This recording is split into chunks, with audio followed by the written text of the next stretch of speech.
আসসালামু আলাইকুম ওয়া রাহমাতুল্লাহ। নাহমাদুহু ওয়া নুসাল্লি আলা রাসূলিহিল কারীম। আম্মা বা'দ। আউযু বিল্লাহি মিনাশ শাইতানির রাজিম। বিসমিল্লাহির রহমানির রহিম।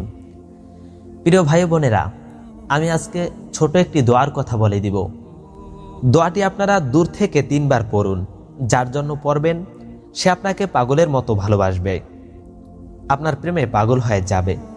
দর্শক, এটা একটি কোরআনী আমল, কোরআনের দোয়া। আপনার বিশ্বাসের সাথে করতে পারেন। অবশ্যই এই আমলটি করলে আপনি লাভবান হবেন, আপনি ফল পাবেন। যার জন্য পড়বেন সে আপনাকে পাগলের মতো ভালোবাসবে, আপনার প্রেমে পাগল হয়ে যাবে। দর্শক, এই দোয়াটি আপনি যেভাবে পড়বেন আগে সেই নিয়মটি বলে দিব। দর্শক, আপনি এই আমলটি জায়েজ কাজের জন্য ব্যবহার করবেন। যেমন মনে করেন আপনি কাউকে বিয়ে করতে চান, তাহলে তার জন্য আপনি দূর থেকে এই আমলটি করবেন, এই দোয়াটি পড়বেন, তাহলে সেও আপনার জন্য পাগল হয়ে যাবে। আবার যদি স্বামী স্ত্রীকে পাগল করতে চায়, মানে স্বামী চায় যে তার স্ত্রী আরো বেশি ভালোবাসুক, তাকে খুব বেশি ভালোবাসুক, তাহলে স্বামীও এই দোয়াটি পড়তে পারে, তাহলে স্ত্রী তাকে পাগলের মতো ভালোবাসবে। অথবা যদি স্ত্রী চায় যে তার স্বামী তাকে খুব বেশি ভালোবাসুক, তাহলে স্ত্রীও এই আমলটি করতে পারে, তাহলে স্বামী তাকে পাগলের মতো ভালোবাসবে। তবে আমি বলে দিলাম, আপনার এটা নাজায়েজ কাজের জন্য ব্যবহার করবেন না। যাকে আপনি বিয়ে করতে চান, ভালোবাসতে চান, দূরে থেকে, কাছে গিয়ে না, দূরে থেকে আপনি এই আমলটি করবেন, এই দোয়াটি 3 বার পড়বেন, তাহলে সে আপনাকে পাগলের মতো ভালোবাসবে এবং আপনার জন্য পাগল হয়ে যাবে। দর্শক, ছোট একটি আয়াত, কোরআনের ছোট একটি আয়াত সবাই মুখস্থ করতে পারবেন। একটু চেষ্টা করলে সবাই পারবেন, সবাই। প্রিয় ভাই বোনেরা, এই আমলটি করার আগে আপনার প্রথমে 3টি কাজ করতে হবে। 1 নম্বরে আপনি পরিপূর্ণ বিশ্বাস নিয়ে আমলটি করবেন। আর 2 নম্বর কাজটি হলো আপনি মিথ্যা কথা পরিত্যাগ করবেন। আর 3 নম্বর কাজটি হলো আপনি 5 ওয়াক্ত নামাজ পড়ার চেষ্টা করবেন। তাহলে শুনুন সেই দোয়াটি কি। স্ক্রিনে আমি সেই দোয়াটি লিখে দিব, আপনি ওখান থেকেও মুখস্থ করতে পারবেন, বাংলা উচ্চারণ সহ দেয়া থাকবে। প্রিয় ভাই বোনেরা, আপনারা সেই দোয়াটি পড়ার আগে প্রথমে 3 বার দুরূদ শরীফ পড়বেন। এটা দুরূদে ইব্রাহিম, অর্থাৎ যে দুরূদ শরীফটি আমরা নামাজের মধ্যে পড়ে থাকি, আপনি ওই দোয়াটি করার আগে 3 বার দুরূদ শরীফ পড়বেন। এরপরে আপনি 3 বার এই আয়াতটি পাঠ করবেন। মানে যে দোয়াটির কথা বলবো সেটি হলো কোরআনের একটি আয়াত।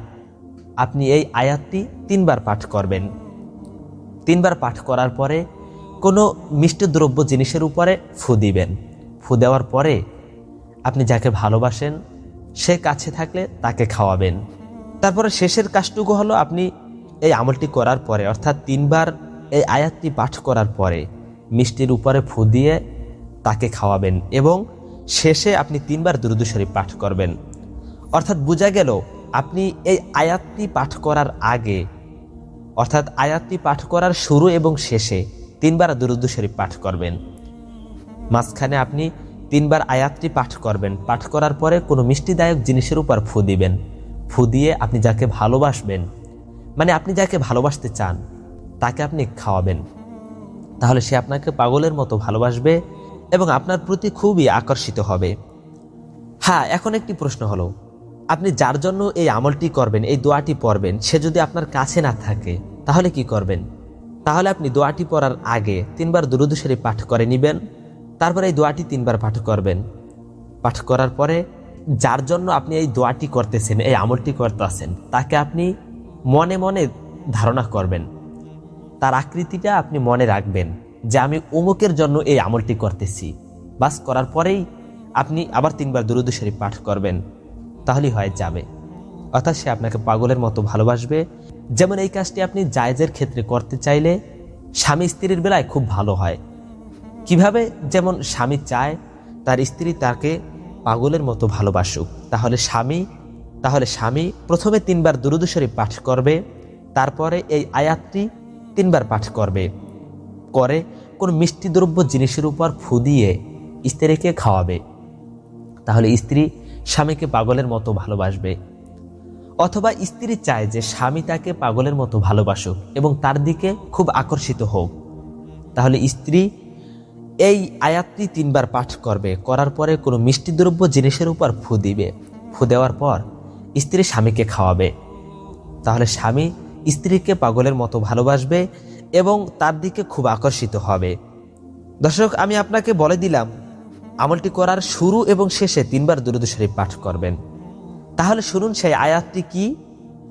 সেই আয়াতটি হলো ইউহিব্বুহুম ওয়া ইউহিব্বুনাহু আযিল্লাতিন আলাল মুমিনিনা আইজ্জাতিন আলাল কাফিরিন। দর্শক, আপনার মুখস্থ করার জন্য আমি আবারও বলছি, ইউহিব্বুহুম ওয়া ইউহিব্বুনাহু আযিল্লাতিন আলাল মুমিনিনা আইজ্জাতিন আলাল কাফিরিন। দর্শক, আপনি এই আয়াতটি চাইলে স্ক্রিনশট দিয়ে আপনার কাছে রাখেন। তারপর আপনি চাইলে দেখে দেখেও এই আমলটি করতে পারবেন।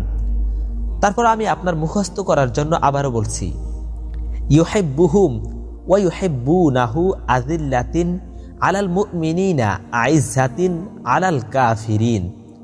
দর্শক, আমি আয়াতটির নিচে বাংলা উচ্চারণও দিয়ে দিচ্ছি, আপনি ওখান থেকে খুব সহজেই মুখস্থ করে নিন।